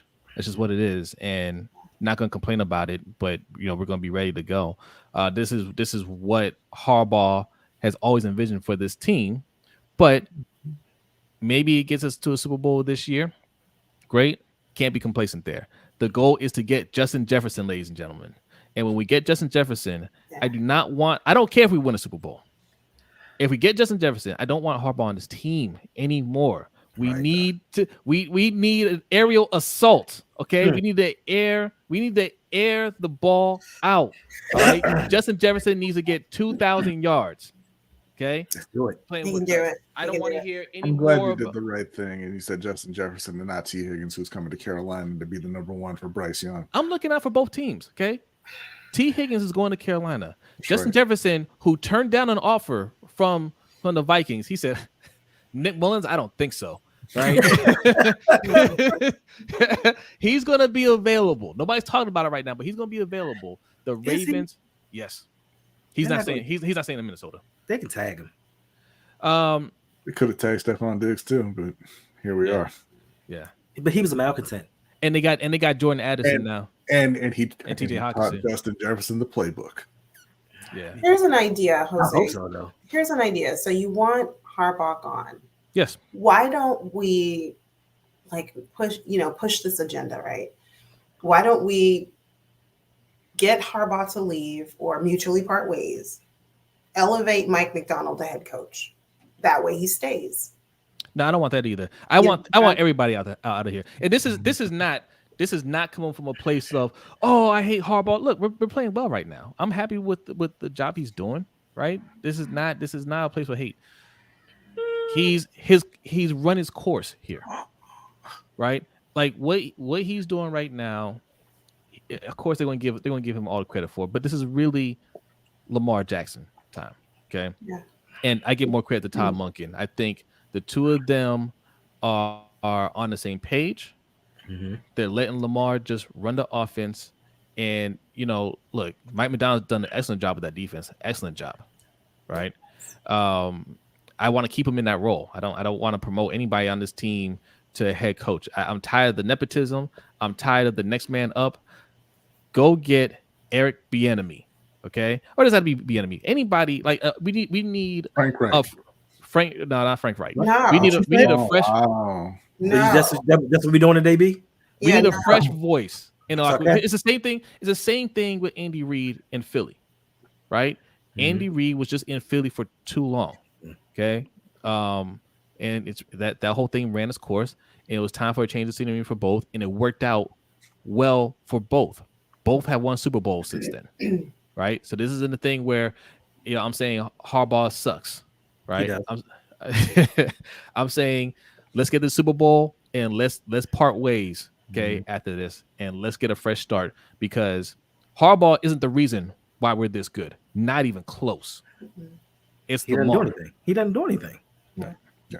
Which was, as Alex is saying in the chat, confirmed by Hollywood Brown when he was playing online video games with those 12-year-olds earlier. Yes, those kids that he was babysitting. I wish I had that clip. Did you guys see that clip? No. He was being interviewed by some preteens, and he was talking about how John Harbaugh doesn't call plays, he doesn't mess with the offense or anything like that, but he has an offensive philosophy, and he brings in coaches and essentially forces them to run it, which is kind of what we had talked about with Monken earlier in the season, and obviously with Greg Roman, who's not going to push back because nobody else will hire Greg Roman, right? He's going to do whatever you tell him to do, and he'll come to work with a smile on his face. You know what's funny? B said that he was on a show with a bunch of preteens, but he looked like he fit right in. He was just as little as the other one. So listen. I was like, there's 4 kids on the screen, but one of them was a grown ass man that plays in the NFL. That is wild. It's terrible. No, yeah, like B said, like he said it. He's just like, Harbaugh brings in coaches that fit his philosophy and going to coach the way he wants them to coach. And yeah, man, like it was a problem. Like it was a stale, and a lot of people had an issue with it. He talked about when he tweeted out that famous tweet, that paid in full line. What's the point of having soldiers if you ain't going to use them? He said he was in the car with Lamar when he was typing it up. He asked Lamar, he's like, should I send it? Lamar's like, yeah, go ahead, do something, man. Like we gotta, Lamar, right? Time for a change, So, everybody jumped on him, but he was like, the whole locker room felt that way. Yeah. So I mean, yes, the what we're seeing now, this is all Lamar this offseason. That's what we're seeing now. The changing of offensive coordinators, bringing in some wide receivers, like this is Lamar, putting his thumbprint on this team. It's him saying we need to do things differently, and they have to do it differently now because he's got the contract. This is his team. What's going on, Sterling? That's right. 50 people in the chat. We need to get a couple more likes, guys. If we hit 100, B will take off his hat on stream. No, he won't. Well, listen. There are pictures out there with B without his hat on. Okay, it's not a mystery under there. Meet and greet. Yeah. Yes. Yeah, the meet and greet. Actually, this is a shirt from the meet and greet. Yep. So the kick returner just fumbled the ball, and they showed the replay. And the guy who forced the fumble should have been blocked, but the blocker came up to him, and then the Browns player did something like this, and it was like the Jets dude was like, "Where'd he go?" And he just let him go by. I don't understand it. He's like, "Got your nose." Where? Okay, so while Sterling is in the chat, Sterling. We got 2 vegans on the bottom screen here. Okay, Yolanda's a vegan. I told her about Insomnia Cookie. Now, be honest. You like the vegan cookies from Insomnia Cookie? He gonna act like he'll hear you. Okay, because he was just on this whole thing of not trying anything vegan. He had a bad experience with one vegan cookie at this one place we went to, the R House. It was dry, and I told him that. I said, no, vegan cookies don't have to taste like this. You can get a better one than that. Yeah. And then we went to the Insomnia Cookie one day because me and Sterling we went on legendary food runs around Baltimore during. And we went to the Insomnia Cookie, and I told him, I was like, look, try the vegan one. I've tried it before. It's good, right? So he gets one, and he takes a bite of it. And he cannot hide his emotions, right? Like his face always betrays him. He took a bite and he was just like, his eyes get all wide and he looks over at me like, don't tell Hendo. Like he took a bite, right? And then like he made his face and then he just whooped it down. And then he realized like, oh, I'm crushing this thing in front of Jose. Jose gonna say something. He's like, don't tell Hendo. He's like, I have no recollection. Sterling, we won't tell anybody else. That's how you gonna end your year. That's how you gonna end your year, Sterling. Live? While you still in the chat, months later, tell me how you're feeling about Armored Core 6 at this point. Armored Core 6, what's that? Oh, that's a game. It's a video game. It's like a mech game where you get to customize your mech and all that. And I almost bought it, but I was like, I'm never gonna play it. But now I remember that it exists, so I'd like an updated review from Sterling. Old man gamers. Yeah, I mean, I wish that y'all would get on there and produce some content.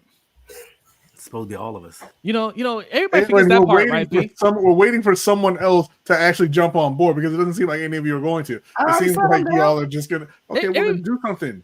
Everybody forgets that part. Everybody's like, something. bring it back. We're like, hey, if it's a collaborative effort, we'll bring it back. But people forget the collaborative part. Man should be streaming video games every day, and he won't go on that channel. So I want to hear it. 24/7.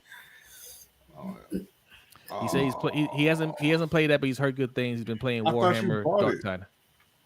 No, I think he said before that that he hasn't gotten it. So. There you go, Sterling. See, Sterling's offering everybody's offering the services, but I don't offering the help too. Yeah, okay, all right. I see a lot of people will be playing. So, like, I don't know. We have to decide what kind of channels it's going to be. Is this going to be just live streaming games, us playing games, or we talk? Because when we did Old Man Gamers, we talked about we talked about video games, but we talked about like the gaming industry. Mm-hmm. And some real good stories. Like, man, the gaming industry is so jacked up, man. Like, these companies are so. I mean, you got some real. Good not you, Ferris. Not you talking about what we playing. After I tried to start up an online league with you in soccer, in FC 24 or NBA 2K24, and ain't heard nothing from you since. So here's what I propose. Right. We can have like a show type of like we have topics that we discuss while we're playing, right? Hey! Before you continue, I'm sorry to interrupt, but may I just remind you very quickly of the issue that we had with one Michael on a live stream on Ring Kings very recently, where he made promises on that live stream and then did not show up for the next live stream that he promised. I'm not talking about a live stream. This would be recorded. I'm just saying, whatever it is you're about to promise. Let's think about whether or not we should make promises on live streams. Okay, let me put this disclaimer out here. Jose and Brodny make no promises for Old Man Gamers content. I am just throwing out suggestions for the other 20 people that volunteered their services, what they could do for the channel. Okay, first you're a liar because he just talked about it last week. He talked to you last week, and he asked you about I told you as soon as I bought the game. Because I had been playing it, I got it a week early, and I asked you after the game fully came out if you had it. Right. Oh, that's what's up. T-Dog says, I have a BS degree in game design. My son has made 2 games from scratch. Oh, wow. That's what's up, man. That's awesome. Thanks. Which games? Mm-hmm. Can we test it? Good for you. Good for you and your son, man. You want us to review your son's games? Yeah, we'll review it. B used to write reviews for games, too. In fact, the first review he ever wrote was for this. It's a text-based game, a boxing game called Leather. I was playing it today. It's an excellent game. It's an excellent game, and we tweeted it out. The developer, it's one person who developed the game. Yeah. He was blown away by it. He was like, "Wow, that was a great review. Thank you." And then I stopped writing reviews because they were not sending me free stuff quickly enough for my liking. Yeah. And so we decided to focus on sports. What was the football one? What was the football Metro Bowl. We still get the Metro Bowl is keeping our website alive because that's we'll still get like 60 visits to our website even though we don't put anything up there, and it'll be for Metro Bowl review. Yeah, people still click on those articles. Yeah.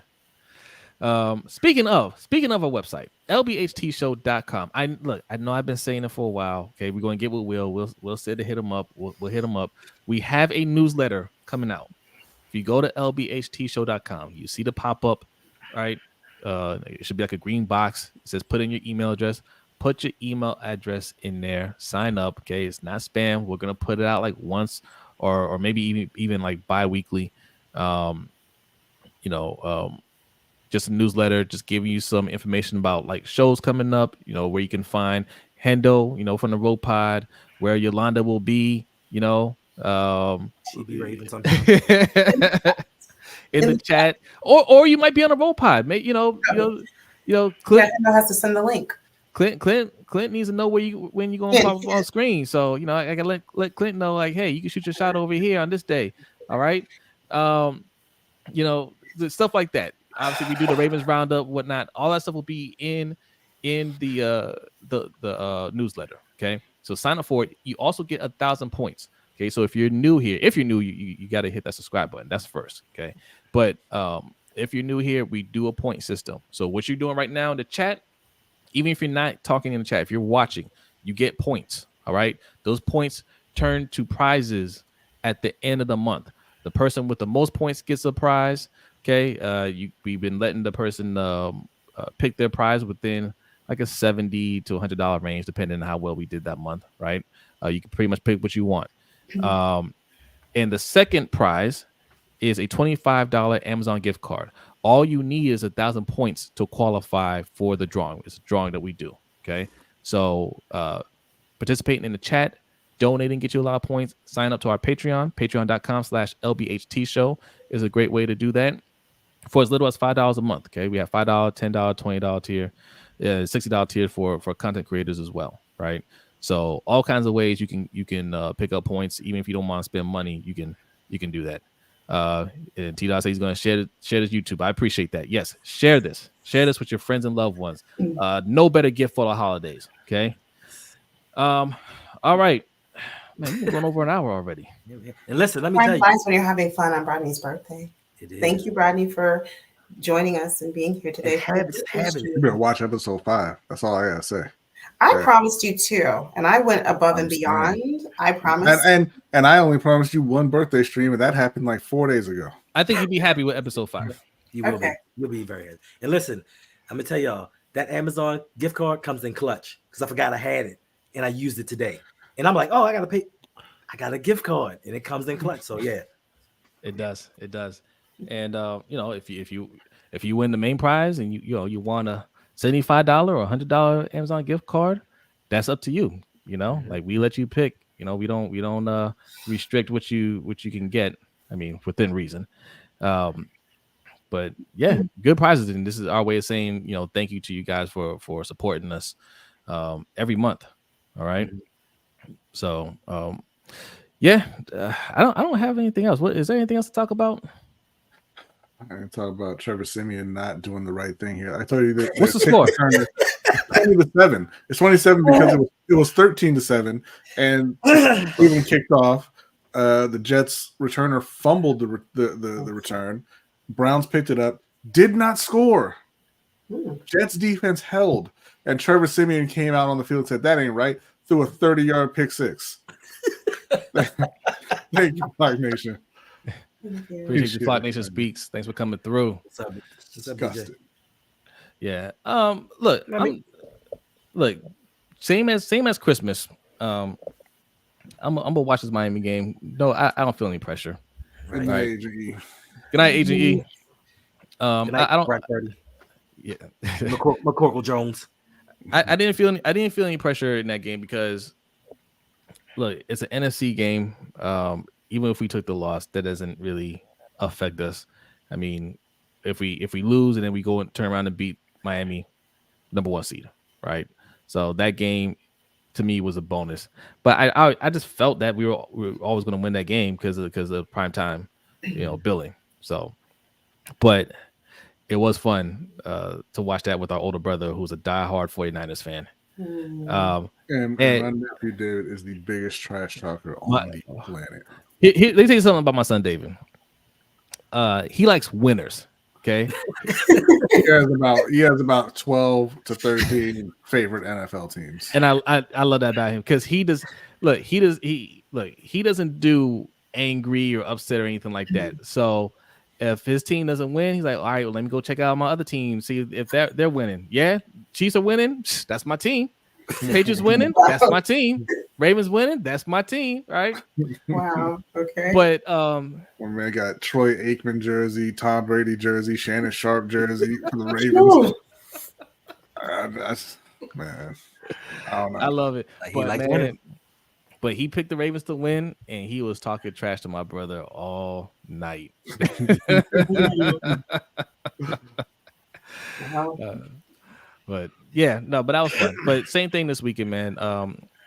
I just think we're a better team than Miami, to be honest. Like, the 49ers, I felt like that was an evenly matched game. I just hated how much talent they had. That makes me sick how much talent they have, man.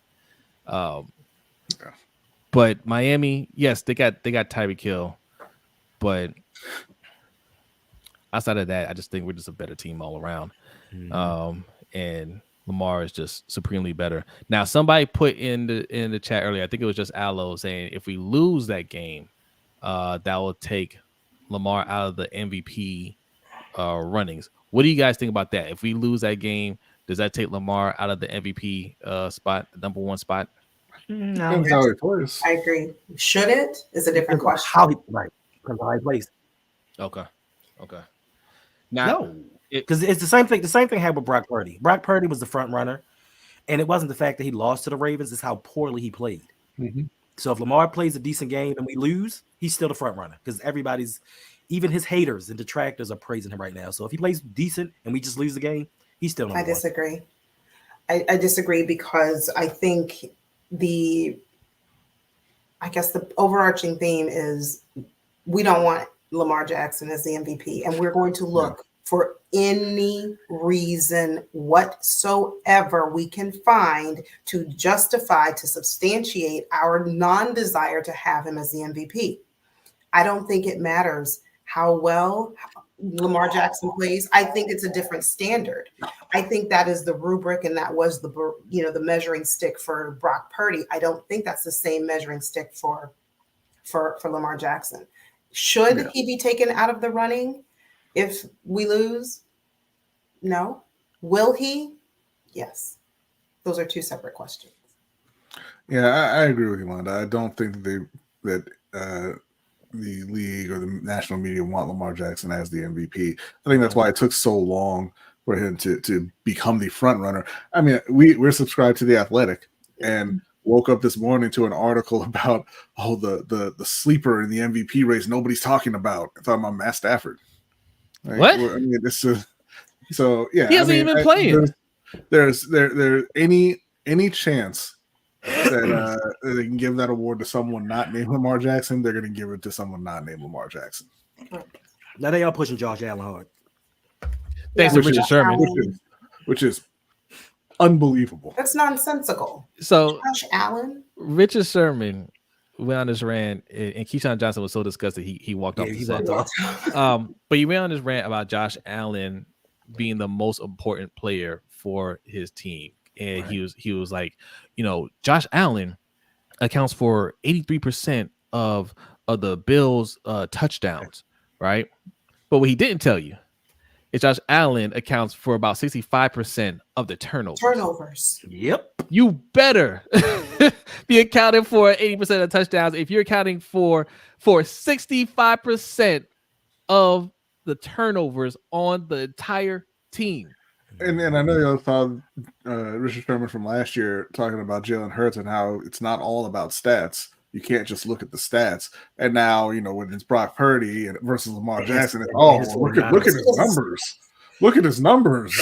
Right. Yeah, so you can't listen to it. Richard Sherman's a clown. He's trying to climb the ladder. He's a contrarian. It doesn't matter. It doesn't matter who it is. He's going to go the opposite. He wants to be opposite man. That's who he is. And he is funny because he hates Skip Bayless, but he's exactly like Skip Bayless. He is. He even gets upset when he's proven wrong. Right. It's just he has a lot of Skip Bayless type qualities. Listen, Skip Bayless is an awful human being.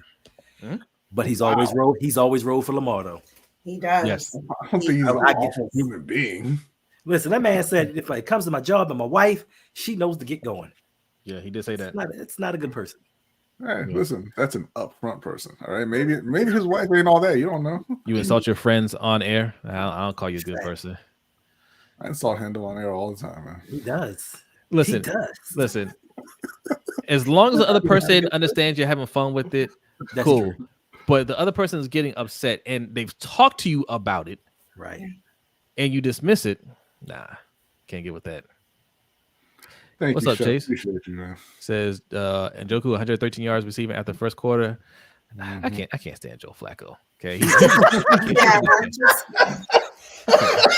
That says good evening, everyone. Happiest birthday, Brodny. More life, peace, and blessings to you. Yeah, salute to you, man. What Salute do you to mean you can't stand Joe Flacco? What did he do? he comes here and he's doing a good job. Where was Joe Flacco the week when I was playing you? And because I have Amari Cooper on my team, right? Amari Cooper had like 2 points that week. The very next week, He he went has off at 250. 55 points. I have a better question. Where was Joe Flacco when Tyler Huntley went straight up in that playoff game? Where was he then? But more importantly, why wasn't Joe Flacco back on the New York Jets when Aaron Rodgers went down? That's their stupidity. He was on there last year and played well for them. Listen. You know we're gonna play. You know we're gonna see him in the playoffs. If you're gonna lose, ain't no point in winning halfway. Okay, ain't no point in losing halfway. I hope we see them in the playoffs. You run We are. Trevor out And there. I want somebody to ask Jameson Hemsley, Oh, what's it like in your household right now?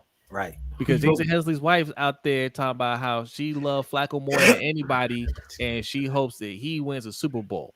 Mm-hmm. God damn it, Ferris. What if fans do? I asked him for his email, and you know, Ferris can't just answer you. Answer the question. Yeah, he can't. You know, Ferris gotta have other questions. What's it for? Who are you gonna share this with? Do you need the full email address or can I abbreviate it?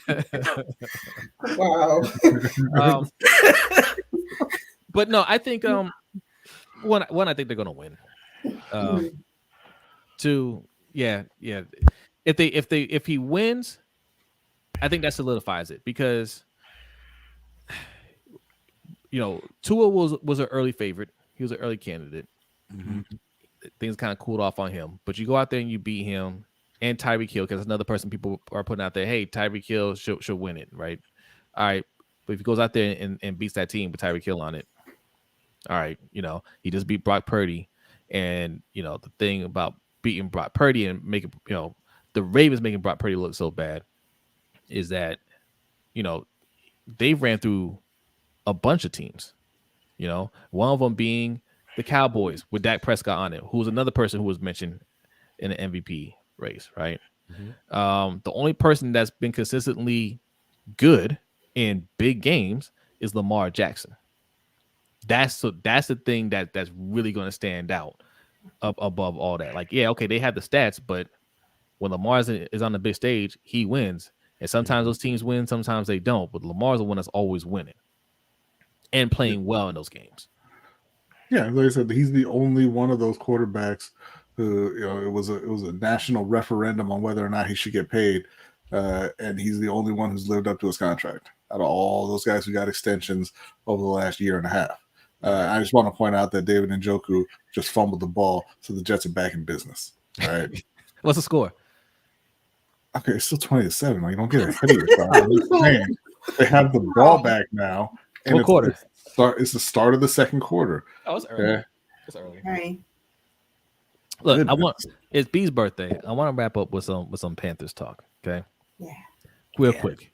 It's Ravens related because it's Deebo Samuel after licking his wounds for his team got whooped. He didn't play great. And his quarterback looked god awful. The 4 interceptions doesn't even do justice to how bad he played. It should have been 6 interceptions. Mm-hmm. Mm-hmm. One of the interceptions bounced off of Ronald Darby's face mask. The other one went right off the hands of Brandon Stevens. Should have been a pick 6.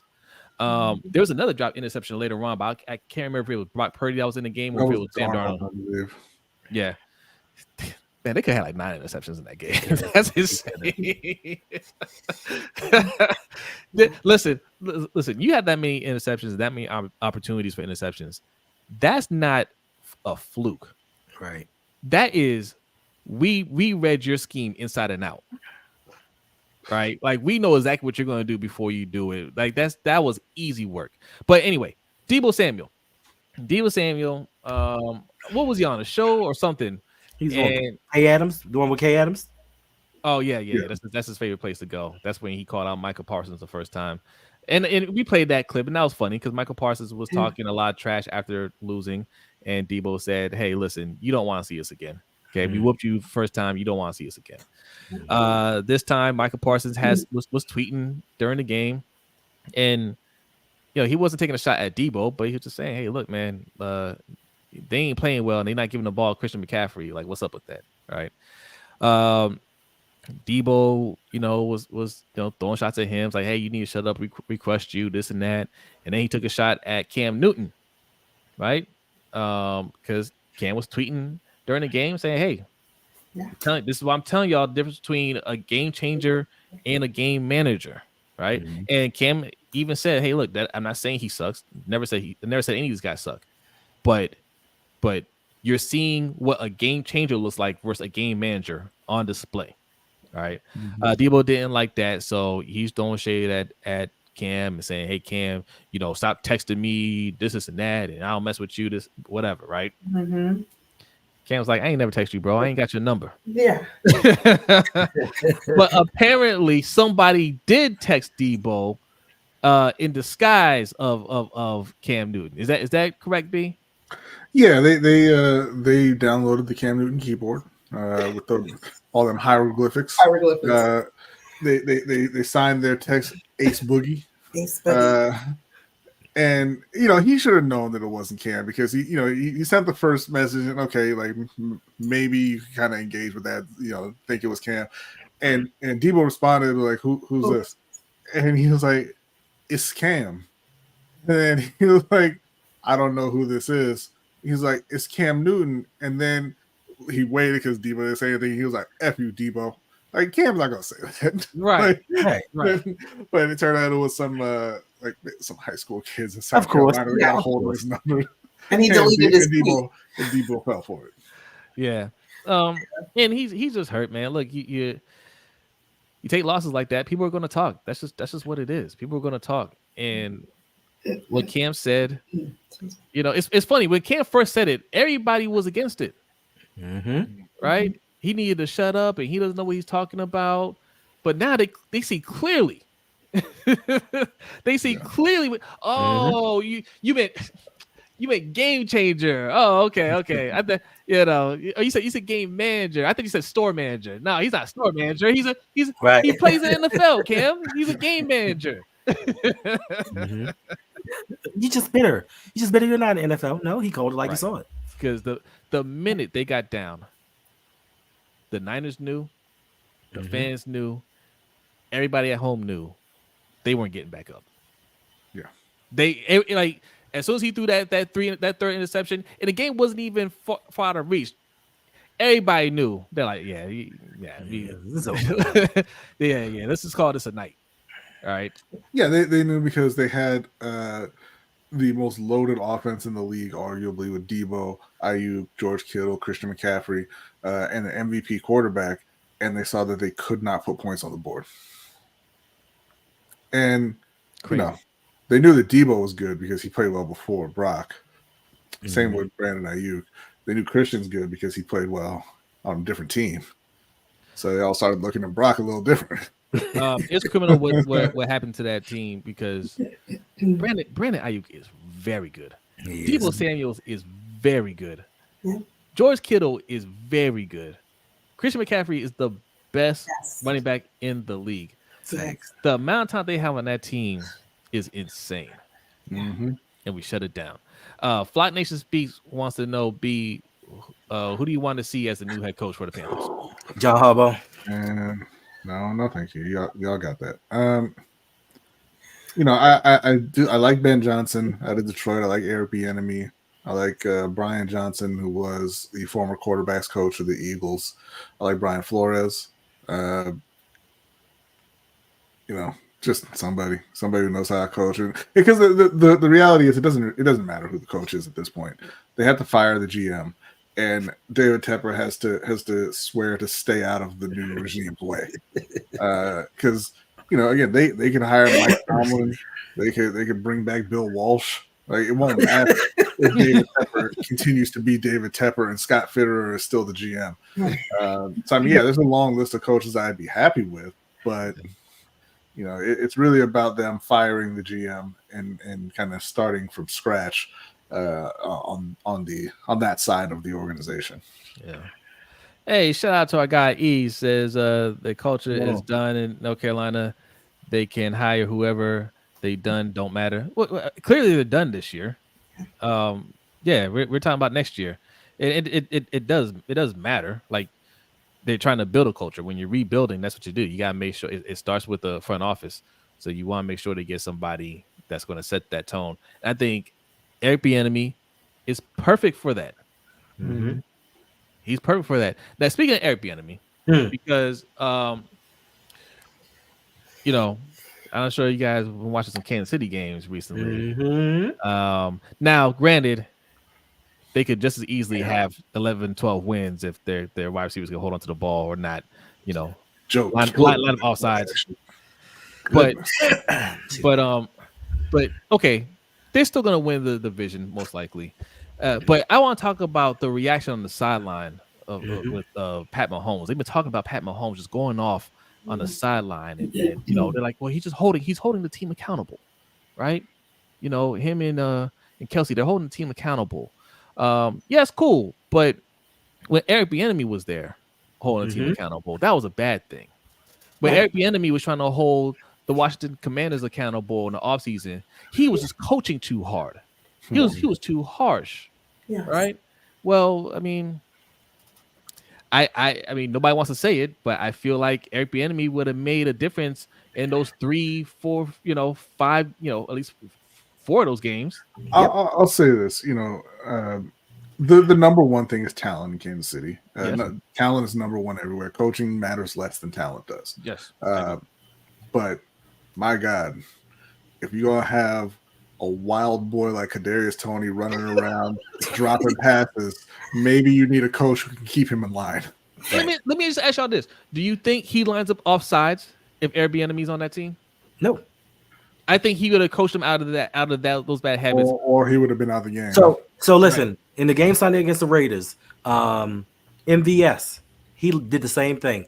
They got an offensive offsides because he lined up offsides, and I guarantee you, if Eric Bieniemy was there, that would not happen. And I think to me, people try to discredit Eric Bieniemy just so he doesn't get a head coaching job. When he was the offensive coordinator, it was, hey, this offense is humming. I think Andy Reid's calling the plays. We don't really know what's going on. Now, in the game Sunday, they were like, man, this offense is terrible. I don't know if it's Matt Nagy or if it's Andy Reid. So now when things are going bad, it's not Andy Reid or the offensive coordinator. Now you got to kind of disperse the blame so you don't blame anyone. But when they're doing well, you don't want to give Eric Bieniemy his props. And you can actually look in Washington and see what happened, because during the offseason, the Commanders, they had an issue with the players saying, Eric Bieniemy's coaching us too hard. He's coaching us too hard. But you can see the discipline outside of Samuel Howell with that offensive staff. And a lot of guys have progressed, like Diami Brown, Jahan Dotson. They playing a lot better this season than they did last season. Yeah. And I think it has a lot to do with Eric Bieniemy. Yeah, and to your point, like, Marcus Valdez-Scantling is not a young player, right? He's been in the league for a while. He's a veteran, and that's just it's a team that's lacking discipline. Mm-hmm. Yeah. One last before we get out here. Brandon says, do y'all think Panthers going to re-sign Brian Burns next year? And he said because they're acting like they don't want him back. He hasn't had a good year, but I mean, you've come this far. You haven't re-signed him yet. You've turned down first round picks for him. You're past the point of no return. You just have to sign him. And if I'm Brian Burns, the price is still the price. I'm not giving you any discount. I don't care how I played this year. Well, yeah, and that's the situation they put themselves in, because what does he care, right? Okay, yeah, I still want $30 million. Yeah, we're not giving you $30 million. Cool. Well, let me go somewhere else where I can actually win. Right. where I'll get paid and I'm playing on a better team. And there's an actual NFL edge rusher on the other side of me and all this stuff. Like, what does it matter to him? You know, like he doesn't need to give you a discount. So yeah, they've bungled the Brian Burns thing, and I was incorrect. I did say he had under 6 sacks. He had under 5 sacks. He had 6 sacks so far this year. So whoopee. But no, like they have to again fire their GM before you call Brian again. Fire your GM. Yeah. And then you got to try and work something out with him because he is still a very, very talented player. He's still a very versatile player, and he's still very young. And you're, God damn it, you better not let him walk in free agency like you did Julius Peppers. That's right. You mean finalists for Hall of Fame? Julius Peppers? Yes. Julius Peppers. Who you had to beg to come back when he was like 35 and he still got 11 sacks for you. You better not let him walk for nothing after somebody offered you 2 first-round picks for him. Yeah. All right, we're gonna wrap it up here because we're getting close to 2 hours, and we're not gonna do 2 hours on Brodny's birthday. All right. Thanks. Thank you everybody for coming in here and showing love, man. Appreciate the donations, man. Thank you so much. Thank you. Got another one. Oh, look at that. Shout out from Anonymous for $6.90 donation. Appreciate Says it. Brodny, Jose, Hendo, and Yolanda. Great stream. Appreciate you all. This team seems to be together on both sides of the ball. Have never seen a team interact on offense and defense and pull for each other. Yeah. The vibe is you can tell is really good. The vibe is really good over there. They're holding each other accountable, and everybody understands what they need to do, because a lot of what we heard in the past is miscommunication. A lot of those things you're not hearing, and on the defensive side of the ball, that's all because of Mike McDonald, right? That defense, yeah, they have talent, but you rarely see them out of position, right? Like, they understand what's going on, and having Roquan Smith there, making sure everybody is lined up where they need to be, having Kyle Hamilton play at a high level, just having that understanding, like, it's just hard to score on us. And on the offensive side of the ball, we already knew it was going to be with Lamar Jackson. Lamar Jackson is getting better and better every year. That's just Lamar just progressing, right? And he's seen the field a lot better. The game's slowing down for him. So, like, a lot of those games, man, it just looks easy, and he doesn't have to run as hard anymore because he knows where he wants to go. He knows how to get wide receivers open. He knows how to move defenses around. Like that one play where he rolls out and they think he's going to run. They're so shell-shocked at that point because he torched them earlier in the game. They all run with him, and Gus Edwards is just standing wide open in the middle of the field. He just flicks it to him, and he just, he rumble tumbles down the field, right? It was a rumble tumble, man. Yeah, he got a little quickness to him.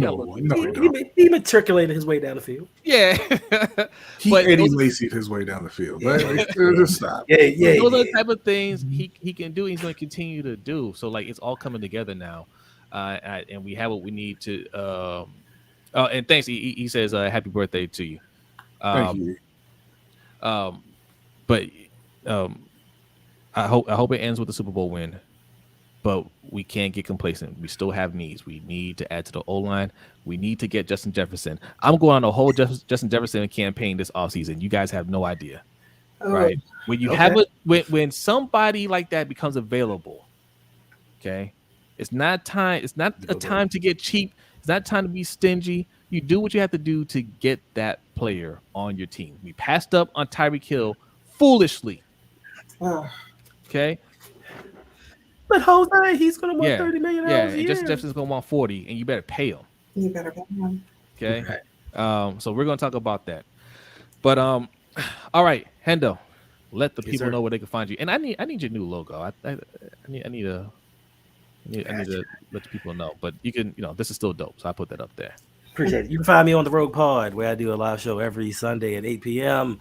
Also, every Tuesday night at 8 p.m. You can find me on Electric Relaxation with Mr. Galloway, talking all things hip hop, especially old school hip hop. And sometimes you can find me also on Tuesday at 9:45 p.m. Eastern Standard Time with Brodny and his co-host Suge Knight on Suge Knight 323 doing Steel Conspiracy. Every Tuesday at 9:45 p.m. Eastern Time. I'll be there sometimes, whenever I can get there.